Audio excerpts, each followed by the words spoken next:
factors drive control selection because they define the organization's context, the environment in which safeguards operate.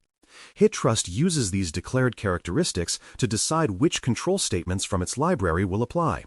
A small, low-risk entity might inherit a limited subset, while a global processor handling regulated data faces a much broader set. This logic ensures proportionality, meaning that assurance effort matches potential impact. For example, an organization with no third-party hosting might not need certain inherited control reviews, whereas one relying on multiple vendors will. Properly defining these factors transforms the control selection process from a rigid checklist into a calibrated model that aligns expectations with actual risk exposure. Organizational size and employee count influence how many controls apply and how rigorously they are tested. Larger organizations often have more complex infrastructures, distributed teams, and layered governance, which demand additional evidence and higher maturity expectations. HITRUST interprets greater size as greater potential impact, increasing assurance depth. Smaller organizations, on the other hand, may justify streamlined controls if processes are centralized and risk is lower. For example, a 500-employee managed service provider will face different sampling and documentation requirements than a 50-person software startup. Declaring size accurately ensures that the control set matches operational scale rather than applying assumptions built for entirely different environments. The number of locations and geographic distribution affects both scope and control application. Each physical site brings variations in infrastructure, staffing, and regulatory context. A company with offices in multiple states or countries must account for regional privacy laws, differing physical security arrangements, and localized processes. For example, access control procedures may differ between a U.S. data center and a European one due to legal and logistical factors. HITRUST requires clarity on how policies extend across sites and whether consistency is maintained. The greater the dispersion, the greater the expectation for centralized oversight and documentation showing uniform control execution across geographies. Outsourcing levels and third-party involvement shape responsibility boundaries and evidence sources.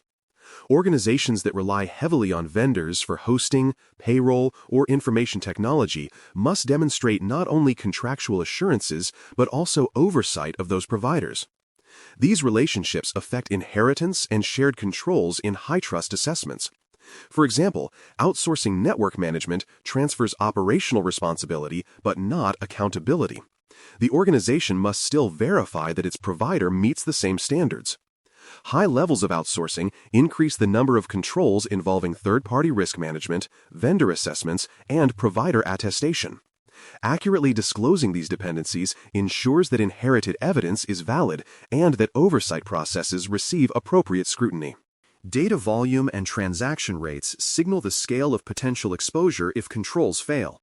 Systems handling millions of records or high-frequency transactions demand stronger audit logging, monitoring, and capacity management controls than small static systems. Volume also affects sampling during the audit. Higher throughput environments require broader testing to confirm reliability. For example, a payment processor managing thousands of transactions per minute faces different validation expectations than a low-traffic web portal. Accurately reporting data volume helps HITRUST tailor control depth, ensuring that evidence collection reflects both operational scale and potential impact on confidentiality, integrity, and availability. System criticality and availability needs define how much downtime the organization can tolerate and how resilient controls must be. Mission-critical systems supporting patient care or financial processing require higher assurance for backup, recovery, and redundancy controls. These factors determine which business continuity and disaster recovery safeguards apply. For instance, a clinical scheduling system that must remain online at all times carries stricter availability requirements than an internal reporting tool. Declaring criticality accurately ensures the resulting control set aligns with real-world operational risk.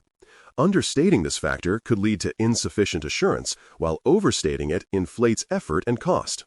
Precision ensures both safety and efficiency. Interfaces, integrations, and external dependencies describe how systems connect to one another and to outside services. Each interface represents a potential risk pathway and a point of shared responsibility. HITRUST evaluates whether controls extend across these connections, such as encryption of data in transit, authentication between systems, and logging of cross-system activity. For example, if an application shares data with an external claims processor, both sides must maintain compatible controls to protect integrity and confidentiality. Mapping interfaces early allows assessors to verify that boundaries are secure and responsibilities clear. Complex integrations increase control coverage, emphasizing monitoring and validation across all connected systems. Protected data types and sensitivity levels directly determine control stringency. Systems storing or processing protected health information, PHI, or other regulated data trigger enhanced safeguards around encryption, access control, and auditing. HITRUST requires organizations to classify and declare these data types to ensure alignment with applicable laws. A system managing only internal business data may face minimal requirements, while one handling patient records must demonstrate encryption at rest, multi-factor authentication, and privacy monitoring. Accurate data classification ensures that controls focus on what truly matters, protecting sensitive information rather than treating all data with identical and often unnecessary rigor. Internet exposure and overall threat surface measure how accessible systems are to external actors. Public-facing applications, remote access gateways, and APIs open to partners increase attack opportunities and thus attract additional control requirements. Internal-only systems with limited connectivity carry lower exposure but still require internal hardening. For example, a customer portal accessible from the Internet must implement vulnerability management and intrusion detection at higher levels than a closed internal tool. Identifying exposure early helps HITRUST calibrate expectations for network security, patching, and incident response. This factor translates technical architecture into measurable risk language that the framework can assess consistently. Technology stack and deployment models define how infrastructure is built and managed. Different stacks, on-premises, hybrid, or cloud-native, imply unique control responsibilities. On-premises systems require physical safeguards and hardware lifecycle controls. Cloud environments emphasize logical access, configuration management, and provider inheritance. Deployment models also affect evidence types: screenshots for local systems, console exports for cloud services, or contract attestations for managed components. Declaring these accurately allows HITRUST to determine which control families apply and how deeply they must be tested. A mismatch between declared technology and submitted evidence is a common QA finding, underscoring the need for early alignment and precise documentation. User roles and privilege distribution affect how access control and segregation of duties requirements are applied. Organizations with many administrators or overlapping responsibilities face stricter expectations for privileged account monitoring and review. HITRUST uses this factor to determine which identity governance controls apply and how sampling will occur. For example, a company with hundreds of engineers accessing production systems must demonstrate multi-factor authentication, logging, and periodic review. Smaller teams may justify simplified oversight if roles are clearly segregated. Defining user structures transparently helps assessors verify that access-related controls are both appropriate and enforceable. Compliance obligations and contractual clauses expand or constrain which controls appear in the tailored set. Regulations such as HIPAA, the General Data Protection Regulation, or state privacy laws add mandatory requirements. Customer contracts may impose additional terms like breach notification timelines or encryption standards. Declaring these obligations ensures that the assessment fully captures legal and business expectations.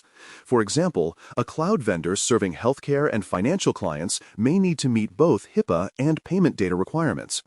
Accurately reflecting these drivers in the factors ensures that no contractual or regulatory risk remains outside the formal assessment boundary. Evidence sources tie each factor to verifiable proof. For every declared attribute, whether organizational size, system type, or data classification, there must be supporting documentation.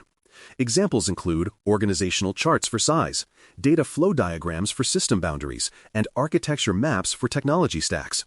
HITRUST and assessors rely on this evidence to confirm the accuracy of declared factors before control tailoring begins. Maintaining these proofs ensures transparency and allows the assessment to stand up under QA and regulatory scrutiny. It also helps future recertification efforts, as verified factors from one cycle can serve as the foundation for the next, promoting continuity and efficiency. Accurate organizational and system factors lead to the right controls, proper assurance depth, and smoother certification outcomes. When these foundational details are well documented, the resulting control set mirrors real-world conditions rather than assumptions. The benefits ripple outward: less rework, clearer assessor expectations, and faster QA approval. Precision here means efficiency later.